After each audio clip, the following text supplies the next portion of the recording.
Joining us now on the precipice of greatness. I am so excited today about this tax plan.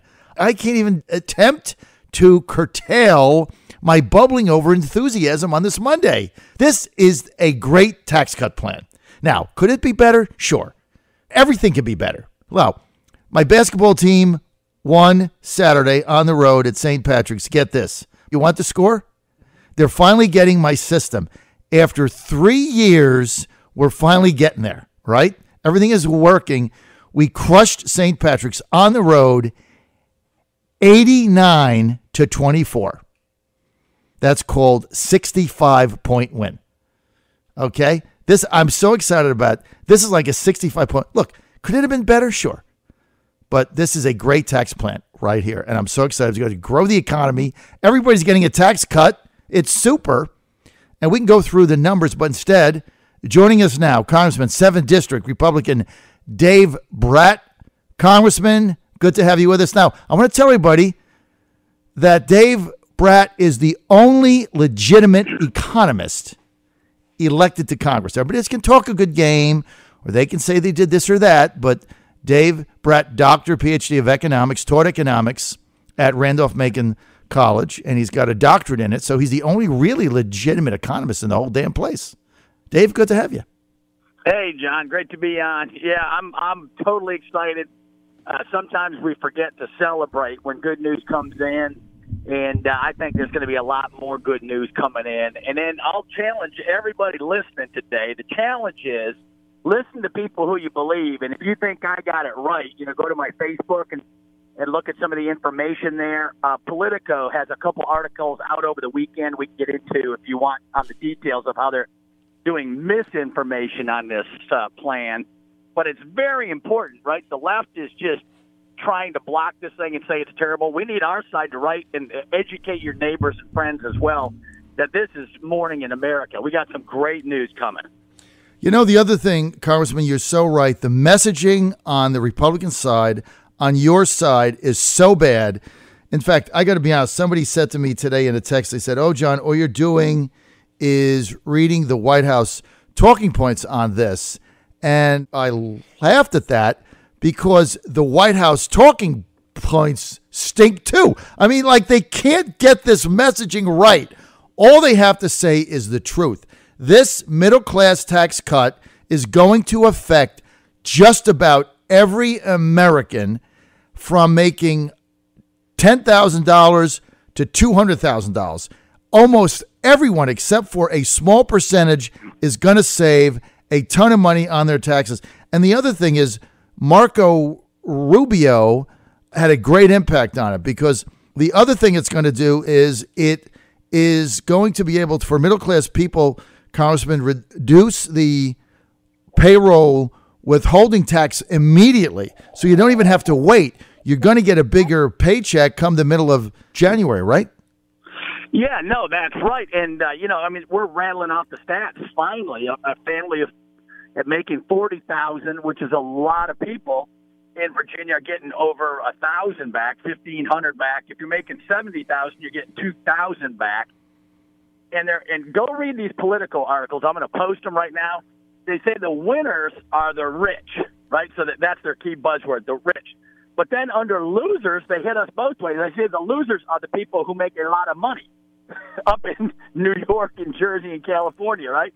So the winners are the rich, and the losers they won't use the term the rich, right? Because that's their key buzzword. That's their misinformation. But the losers are the people who make a lot of money. And so we're helping the rich, but we're hurting the rich. I mean, they can't make up their mind what's true and what's not. They're just so confused on the economics. And so that's why I'm having people get out, read the stuff, share it. And it's just going to be great news that the economy's blowing up right now. Wages are going to go up. Your kid's going to get a job. We just passed a good higher ed bill on college technical vocational skills that's really going to transform the economy. So there's a bunch of good news. And then President Trump and the White House is deregulating the financial markets, and everything's popping again. So it is great news. You just have to run the numbers like we have over and over. And the tax cut plan that actually is going to get voted on this week is better than the Senate plan that we were exalting a week ago. It actually got better. Nothing went down. Everything went up as far as tax cuts are concerned. The first rate that was at 12% went to 10% up to the first $19,000. That's a reduction right there. Right. The earned income tax credit refund that Rubio put in went up to $1,400 for working people who don't pay any taxes as a result of the child tax credit. That went up. The top rate went down from 39%, 39.6 to 37%. The people that make that kind of money, they're going to do something with it. The property tax deduction and the state income tax was capped at $10,000. That went up. If you itemize and you want to continue to itemize, you can take up to your $750,000 mortgage. I would say if you own a $750,000 home, you're not doing bad in America, right? I mean, that's a pretty big home, Dave. Right. For the vast majority of people. The estate tax, they doubled that. That affects 1 out of 1,700,000 people. I mean, it affects nobody but a handful of people. They got that doubled. I mean, I can go on. People were complaining about the student stipend for graduate students that were teaching graduate school like I did to get their degree. That was going to be taxed. Now it isn't. So everything got better, right? And I'm glad you mentioned those. The left and the other side is great at just hitting. And everything they said, we've listened to the American people and we fixed it. And right. So we fixed it. Student college loan interest is fixed. The graduate student piece is fixed. The Medicare piece is fixed. And, they just pick. I watch the Sunday shows. They pick one little thing and say, here's the new problem. What do you think of this problem? And we've overcome them all. And you got to contrast that with what the Democrats wanted. They want to raise your taxes $10 trillion in their plan. They voted on this, 107 votes in the Progressive Caucus. They want to raise spending $11 trillion. They end up with more debt and deficit than we do. And where's the press on any of that? And then all of a sudden the Democrats have this newfound interest in the deficit, right? It looks like our plan is going to go a long way toward paying for itself when you throw in the tax cuts and the deregulation and the workforce skills and everything we're doing. So our agenda pays for itself. And now at the end of the year, the real proof is in the pudding. And make sure, folks, pay attention here, right? At the end of the year on the budget, it's going to happen in 2 days. 2 days, we're going to vote on the budget and watch Senator Schumer and Nancy Pelosi in the House and see what they want on spending. It's going to be more. The Republicans are trying to reduce it. The Freedom Caucus has been fighting like crazy. And somehow we lose on the messaging on that they're more concerned about the debt and deficit than we are. I mean, it's pretty shocking. So what will happen in 2 days? Do you foresee a government shutdown or what? No. I think it's going to be another 3 to 4 week CR that pushes us into January, probably the end of January. And then we got to come back and do it all again. Look, this tax cut is going to pass in the next 3 days. They have the votes in the Senate. You have the votes in the House. Obviously, you're going to lose some Republicans in the high tax states, but it's going to pass. And I'm predicting right now that it's going to exceed everybody's expectations in the level of growth we're going to get out of this economy, because you have to take this along with Trump's breathtaking dismantling of the regulatory administrative state, Congressman, and you've got to couple that with what is also coming, which is going to be his immigration reform. We also haven't forgotten the impact of the various pipelines, whether it be the Mountain Valley Pipeline and Atlantic Coast Pipeline in Virginia, the Keystone Pipeline in the Midwest. All these combined is going to have a tremendous upward impact on the economy. One final question. I had somebody text in that said, if we get to 4.5% GDP growth, that's going to fuel inflation. Now, my understanding is, and like yourself, I don't have a doctorate, but I have an advanced degree in economics. The only way you get inflation is if M1, or the printing of that category of money, is in excess of GDP growth. How can simple GDP growth have anything to do with the rate of inflation if you're not printing money that is in in excess of that? Explain that. Yeah, well, that's a great question. And, I mean, this shows you, and that's why I'm telling folks to message on this, right? The Richmond Times-Dispatch hits me on this today, just total misinformation. So now the worry is that the economy might get too hot, right? That's what causes inflation, is when the economy's overheated. There's too much money out there. Business activities go through the roof. There is a worry, right, that you could end up with inflation because we've been printing money, and we have $4 trillion in high-powered money in the Fed vaults, right? That's not money supply, but it turns into money supply once it gets loaned out. And so that they're going to have to walk that back very carefully. And so they're raising rates gradually, quarter by quarter by quarter. And that gets very complex as well, right? Because now, finally, because President Trump and the Republicans are in, you got an economy that's sound enough to do the right thing and get interest rates back up to their historic norms instead of at zero. We've been living on an artificial sugar high with interest rates at zero and, near $1 trillion deficits for years. It's $700 billion this year. That's hugely stimulative. And so we've got to course correct. But it's great when the danger is that we're going to grow too fast. I mean, the left can't. They just can't get it straight. They're not arguing from logic. They're arguing that the economy is going to be so strong now that you're going to get inflation. So it's kind of a fun irony. All right, Dave. Now you have to take off. Final question. I've got some grumbling today about the child earned income tax refund up to $1,400.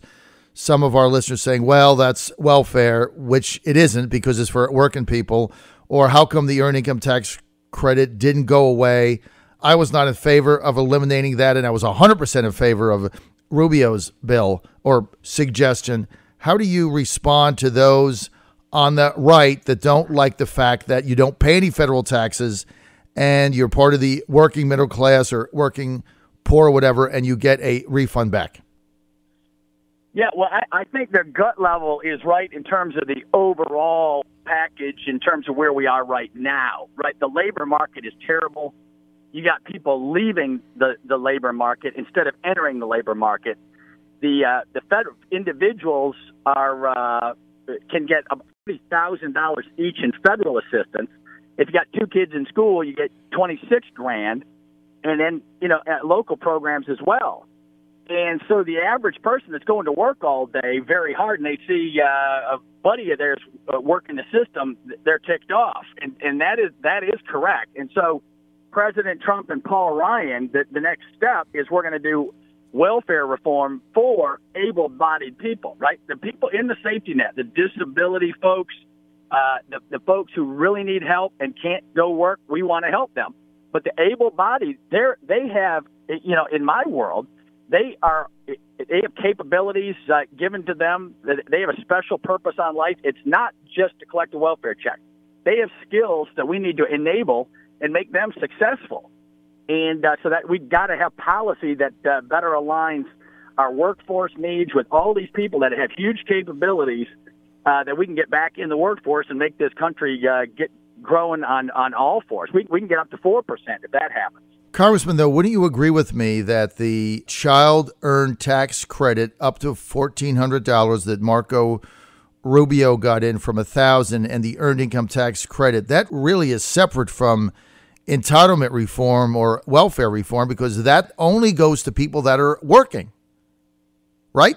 Yeah, that's right. So it's separate. And so the earned income tax credit is graduated and is linked to the labor market, like I'm saying. But when you link it to Social Security and all that kind of thing, I mean, there is a little bit of a disincentive there at the same time. And so we need to, revamp the whole system is what I'm saying. So that you can do that part, and that's good, right? You want to help people that have kids and are at a lower income level. And so that's all good, but we got to make sure the able-bodied folks get in the labor market. And then also we're getting hit on the CHIP authorization. There's a piece in the paper today saying Dave Brat and Congress aren't doing CHIP reauthorization for the lower income folks as well, and that's not true. The House passed it, and that's why we need Republicans and conservatives writing in to the papers and say, look, please at least get your facts straight. Right? The House passed it. We're waiting on the Senate. The Democrats have been holding it up. Our governor, McAuliffe, has been messaging on it, sending out letters, freaking out everybody, saying you're not going to get S-chip. And it's just false. I mean, the Senate, we already have it in this 2-week CR right now. We covered it for the hard cases, and it'll be covered going forward. And I think the Democrats know that, but they don't miss a beat on the politics. And so our side needs to step it up, and no need to get angry or whatever, right? It's Christmas season and Hanukkah, and it should all be good well wishes, but facts do matter. Truth matters in our tradition. Well, facts matter. We're going to end on that. We know you have to take off. I want to thank Congressman, Republican 7th District Dave Brat for being with us. More information on his reelection campaign. He'll be on the ballot again in November of 2018. Go to davebrat.com. That's davebrat.com. Congressman, thanks for being with us here on the John Fredericks Radio Network, Trucking the Truth. Thank you, sir. Hey, John. Great to be on. Thank you.